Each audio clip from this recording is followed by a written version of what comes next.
உன்மடியில் நான் உறங்க கண்ணீரண்டும் தான் மயங்க என்ன தவம் செய்தேனோ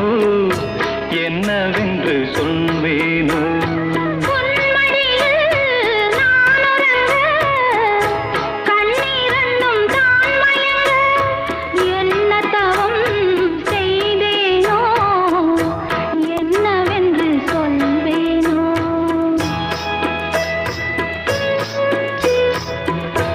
ஏழ் பிறப்பும் இணைந்திருக்கும் சொந்தம் இந்த சொந்தமம்மா வாழ்விருக்கும் நாள் வரைக்கும் தஞ்சமுந்தன் நெஞ்சமம்மா